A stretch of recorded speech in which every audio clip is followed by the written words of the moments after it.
Bonjour à tous, en espérant que vous allez bien, par l'aide de la grâce du Seigneur. Donc, nous sommes ensemble, étude numéro 7 concernant le péché. On va prier. Père, utilise cette étude, s'il te plaît, pour aider les frères et les sœurs, les soutenir et les aider à trouver la victoire. Aide aussi pour peut-être ouvrir les yeux et convaincre, s'il y a des gens qui écoutent maintenant qui ne sont pas encore nés de nouveau, qu'ils comprennent et qu'ils se tournent vers Jésus et qu'ils soient sauvés. Aide-moi par ton esprit, par le nom de Jésus-Christ. Amen. Amen. Alors, nous parlons aujourd'hui, comme tu peux voir dans tes notes, nous parlons aujourd'hui de la réalité des choses et des solutions venant de la part de Dieu. Donc, comme je mentionne dans l'introduction, c'est important que toi et moi, on comprenne ce que nous essayons de faire. Si nous parlons de péché, ce n'est pas afin que les gens se sentent mal ou coupables ou qu'ils aient comme un poids sur les épaules. Non. Nous parlons de péché pour comprendre ce qui est vraiment devant nous. La réalité du combat, de l'ennemi qui essaie de tromper, séduire et détruire et tuer. Et nous voulons aussi comprendre Dieu, la personne de Dieu, son désir pour nous. Évidemment, en même temps, il nous faut être sincère et transparent. Alors, là, dernièrement, on a parlé de mots, de signification de mots. Donc, il y a une petite liste ici sur tes notes. La réalité, nous sommes désobéissants envers Dieu. Nous sommes fautifs. Nous avons été pris en faute devant Dieu. Nous sommes méchants. Nous sommes injustes. Nous avons été au-delà de ce que Dieu permet. Comme nous avons transgressé. Nous ne sommes pas droits devant Dieu. On a des iniquités. Nous avons offensé Dieu. Nous ne vivons pas comme Dieu a demandé de vivre, l'impiété. Nous ne servons pas Dieu comme il nous demande de le servir. Nous ne croyons pas vraiment Dieu, l'incrédulité. Nous avons été déloyaux envers Dieu. Nous sommes rebelles, nous sommes des pécheurs. On va regarder certaines petites choses aujourd'hui et tu vas avoir besoin d'aider pour trouver des réponses.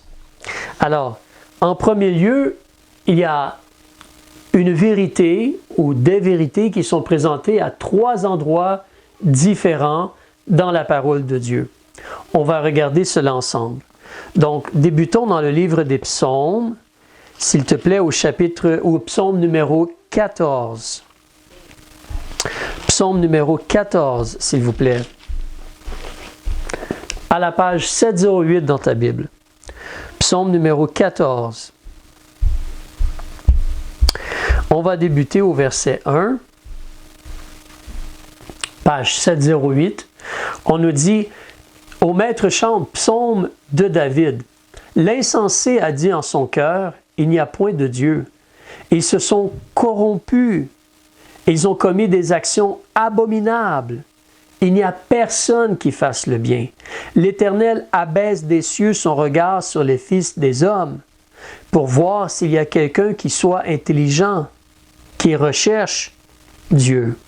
Comme si Dieu bouge les nuages et regarde, que voit-il? Les gens sont corrompus. Il n'y en a point qui fasse le bien. Non, pas même eux seuls. Là, je lisais le verset 3. Ils se sont tous égarés. Ils se sont corrompus tous ensemble. Il n'y en a point qui fasse le bien. Non, pas même eux seuls. Et là, tu as ta première réponse à la page 2, sous la question 1. Comment Dieu nous voit-il? Tous, accent aigu, tous égarés. Tous égarés. Tu peux inscrire cela. Et aussi, il n'y en a point qui fasse le bien. Alors, deuxième chose ou deuxième question, point qui fasse le bien. Il n'y en a point qui fasse le bien. Ce n'est pas seulement au psaume 14. Avance au psaume 53, s'il te plaît. Page 732, psaume 53. Dieu se répète une seconde fois. Psaume 53, verset 2. L'insensé dit en son cœur, il n'y a point de Dieu. Ils se sont corrompus, ils ont commis des actions abominables. Il n'y a personne qui fasse le bien. Dieu du haut des cieux jette son regard sur les fils des hommes pour voir s'il y en a un qui ait de l'intelligence, qui recherche Dieu. C'est les mots similaires. Hein? Ils se sont tous égarés et ils sont corrompus tous ensemble. Il n'y en a point qui fasse le bien, non pas même un seul. Et cela est répété en Romains chapitre 3, dans le Nouveau Testament. Romains chapitre 3, s'il te plaît. Page 215.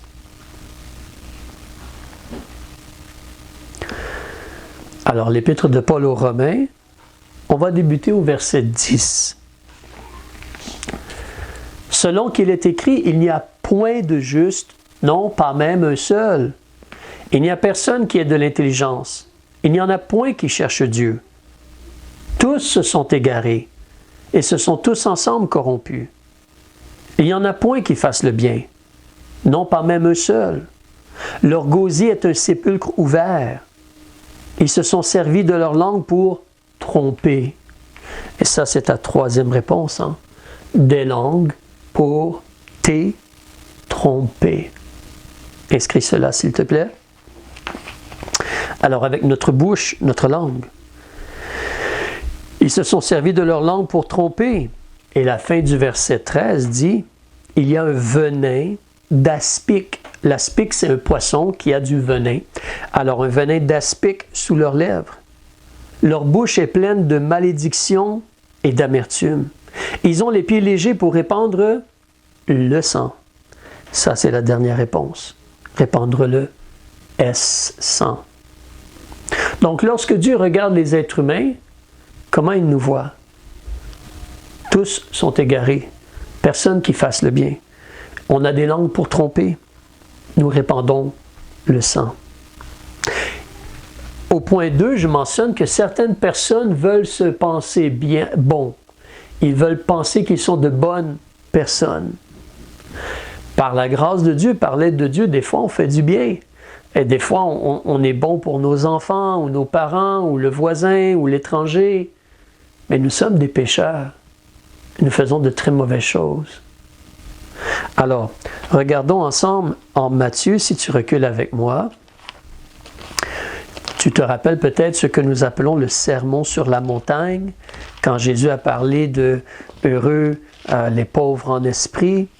Donc, Matthieu chapitre 5, page 5 aussi, dans le Nouveau Testament. Je veux te faire remarquer, quand Jésus a parlé, il parle premièrement à ses disciples, puis à la foule aussi qui est là et qui entend. Regarde chapitre 5, verset 1. Jésus, voyant la multitude, monta sur une montagne. Et lorsqu'il fut assis, ses disciples s'approchèrent de lui. Ses disciples, et ouvrant sa bouche, les disciples les enseignait. Et qu'est-ce qu'il a dit? Tourne ta page, chapitre 6. Tourne ta page, chapitre 7. Page 9. Regarde avec moi le verset 11. Qu'est-ce que Jésus dit? Si donc, vous qui êtes mauvais, savez donner à vos enfants de bonnes choses. Alors, oui, nous faisons du bien, mais nous sommes mauvais. Jésus ici parle comme à ses disciples, à la foule qui est venue pour l'entendre, qui semble vouloir le connaître, aux gens de la nation juive. Mais il dit, vous êtes mauvais. Vous savez faire de bonnes choses, mais vous êtes mauvais.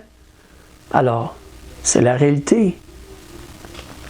Si tu avances aussi dans l'Évangile de Luc, une autre déclaration qui est faite, vers le chapitre 18, dans l'Évangile de Luc, s'il te plaît. Chapitre 18, page 114. On va regarder le verset 18. C'est l'histoire d'un jeune homme ou d'un principal qui était là, qui est allé voir Jésus avec une question, une bonne question, verset 18. Alors un des principaux du lieu demanda à Jésus, « Bon maître, que dois-je faire pour obtenir la vie éternelle? » C'est une excellente question. Chapitre 18, verset 18, page 114. C'est une excellente question. Un des principaux du lieu a demandé à Jésus, « Bon maître, que dois-je faire pour obtenir la vie éternelle? » Écoute bien la réponse de Jésus. Jésus lui dit, « Pourquoi m'appelles-tu bon? Personne n'est bon, sauf Dieu seul. » Alors tu vois, Jésus il ne se trompe pas, il ne ment pas, il dit la vérité telle qu'elle est. Jésus, c'est Dieu, c'est le Fils de Dieu, c'est la parole de Dieu faite chair. Jésus dit, personne n'est bon, sauf Dieu seul. Seulement Dieu est bon. Et dans la réalité des choses aussi, Jésus est là devant lui. Peut-être tu te demandes pourquoi Jésus dit, personne, pourquoi m'appelles-tu bon? Il me semble possiblement que Jésus essaie de faire réfléchir le jeune homme. Penses-tu, toi, que tu es une bonne personne? À qui penses-tu que tu t'adresses? Est-ce que je suis seulement un enseignant, un rabbin, ou suis-je le Messie, le Fils de Dieu? Le jeune homme, si tu continues à lire dans l'histoire, il doit réaliser qu'il n'est pas juste et que ce ne sont pas ses richesses qui vont l'amener au ciel, mais que c'est seulement par le Messie. Alors les gens pensent qu'ils sont de bonnes personnes, mais Jésus dit « personne n'est bon ». Alors ça, c'est justement donc les deux réponses. Ici, nous sommes en train d'oublier cela, désolé, mais les deux réponses. La première question, c'est donc vous qui êtes M pour mauvais, comme on a vu dans le livre de Matthieu, chapitre 7, verset 11. Écrit mauvais. Et la deuxième ligne, personne n'est B-O-N, bon. Personne n'est bon sauf Dieu. Il faut réaliser, voilà notre situation, mais tout n'est pas perdu. Au contraire, le bon médecin a une merveilleuse solution et un médicament ou un baume parfait. Alors, Dieu a donné la solution. Et c'est à la portée de tout être humain. Marc 1, verset 15, recule. Marc 1, verset 15, regarde cela avec moi, s'il te plaît. À la page 48, s'il te plaît. Marc 1, verset 15.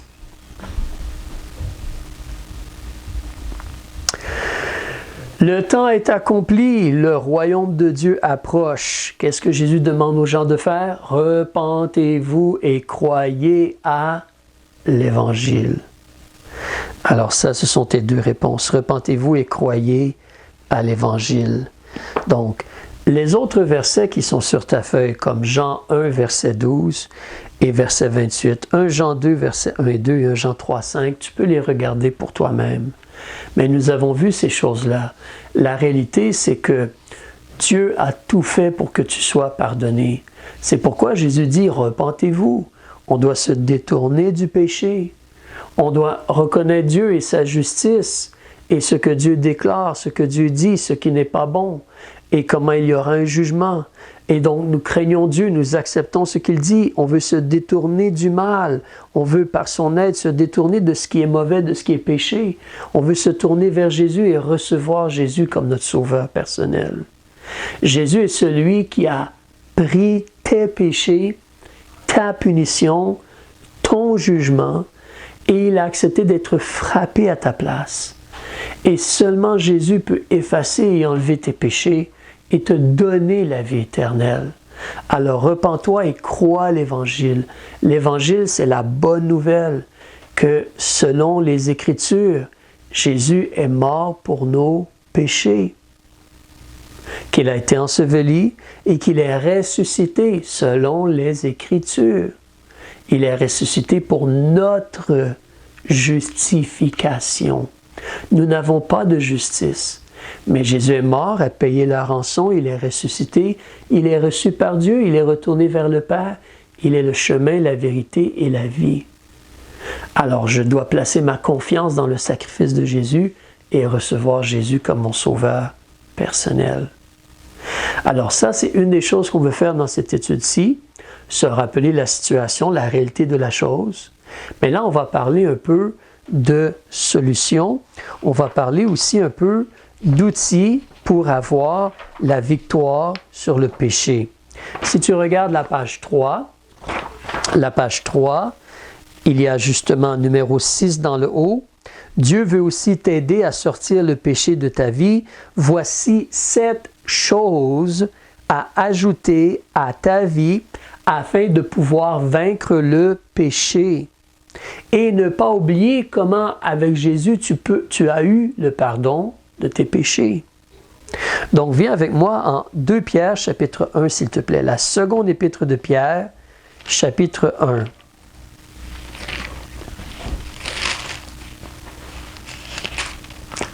À la page 334.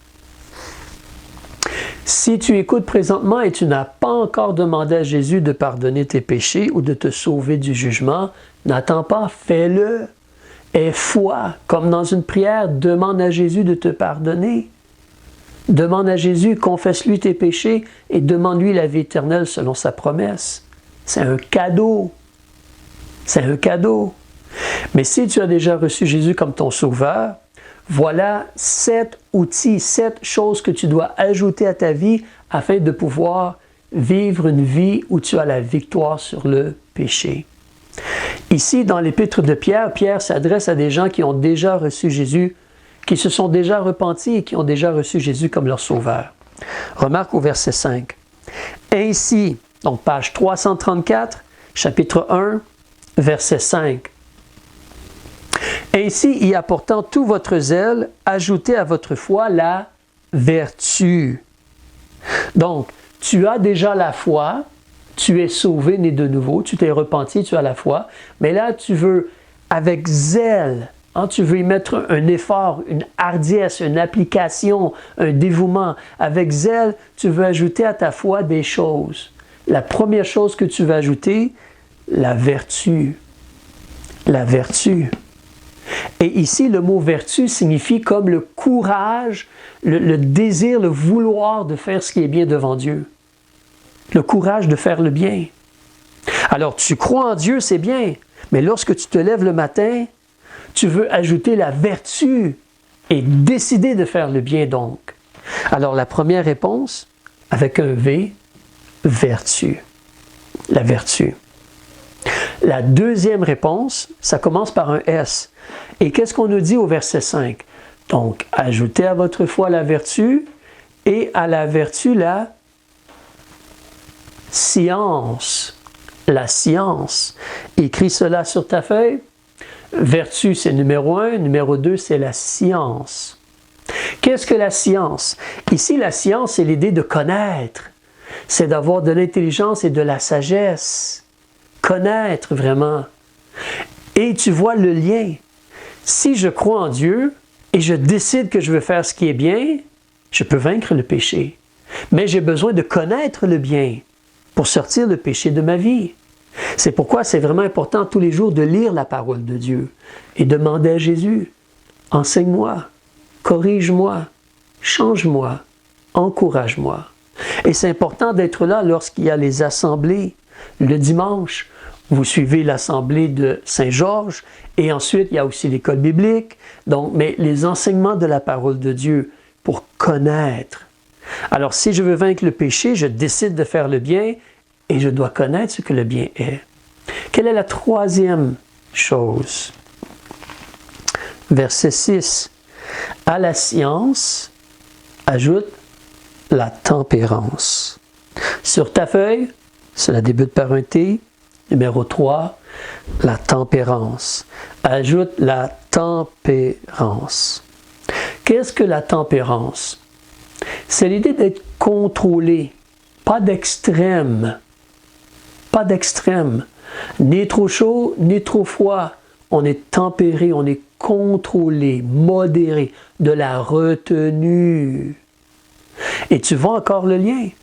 J'ai la foi, mais si je veux vaincre le péché, je dois décider de faire le bien. Je dois connaître le bien. Et connaissant le bien, je vais devoir me contrôler, me retenir, par l'aide de l'Esprit de Dieu, dire non, je ne vais pas parler comme cela. Non, je ne vais pas penser comme cela. Non, je ne vais pas réagir comme cela. Oui, je vais faire le bien que Dieu me demande. La tempérance. Alors, quelle est la quatrième chose? Au verset 6, c'est un mot qui commence par la lettre, qui débute par la lettre P. Peut-être quelqu'un l'a dit, je ne sais pas, mais on parle de la patience. Donc, on ajoute à la science la tempérance et à la tempérance la patience. Alors, la quatrième chose, là vous allez remarquer, je suis désolé sur la feuille, j'ai fait une erreur. 4 et 5 semblent avoir été inversés.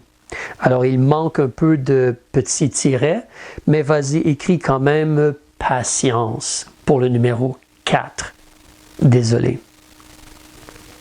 Vous allez voir que le prochain a seulement 5 lettres, alors j'ai inversé. Mais numéro 4, tu veux donc... excusez-moi un instant. Numéro 4, la patience. Donc, la patience. Qu'est-ce que la patience? La patience, c'est lorsque tu vas supporter, tolérer, supporter les désagréments, les problèmes, les malheurs, les difficultés, les fardeaux, et continuer à faire le bien. Continuer à avancer. Passer par-dessus les obstacles. Continuer en attendant la délivrance de Dieu. Et là, tu vois encore la continuité et le lien. Si je veux vaincre le péché, j'ai la foi, je dois choisir de faire ce qui est bien. Je dois connaître le bien. Je dois apprendre à me retenir. Et je dois apprendre aussi à supporter les difficultés et les désagréments.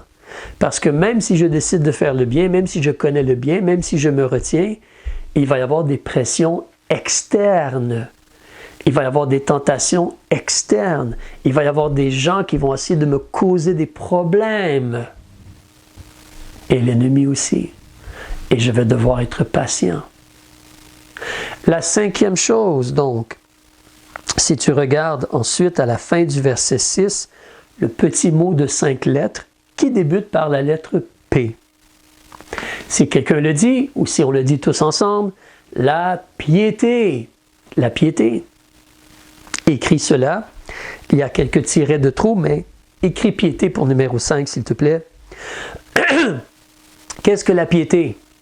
La piété, c'est lorsqu'on sert Dieu, on vit pour Dieu comme il nous demande de vivre.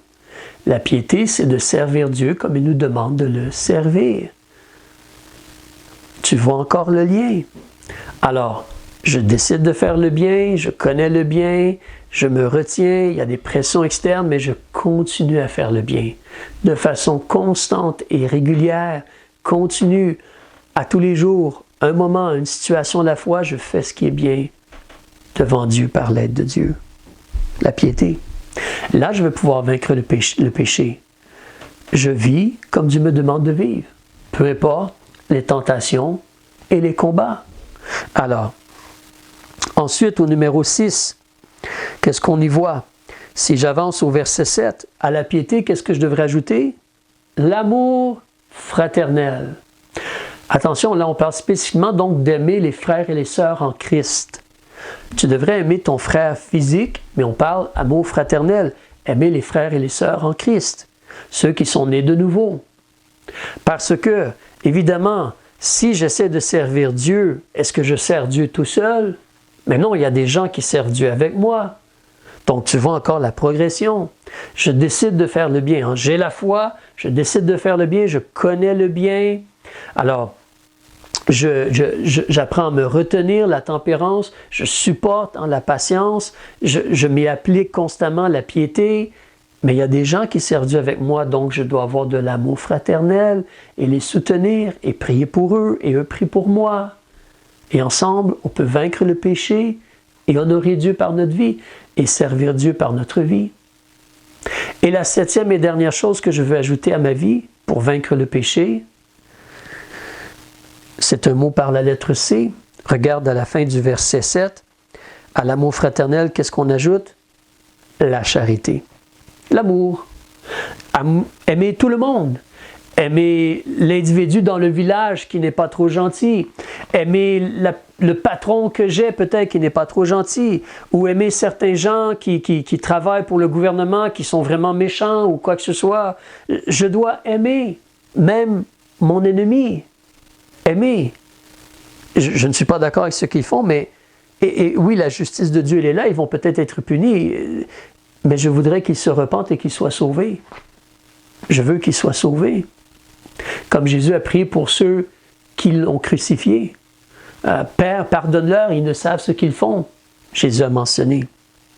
Alors, mais c'est cette chose-là, nous voulons les ajouter à notre vie afin de vaincre le péché. Regarde le verset suivant, verset 8. Car si ces choses, la vertu, donc la science, la tempérance, la patience, la piété, l'amour fraternel, la charité, si ces choses sont en vous et y abondent, tu en veux beaucoup, elles ne vous laisseront ni oisifs ni stériles.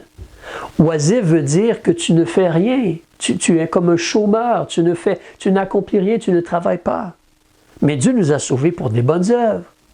Et tu sais ce que c'est que d'être stérile, pas de fruits.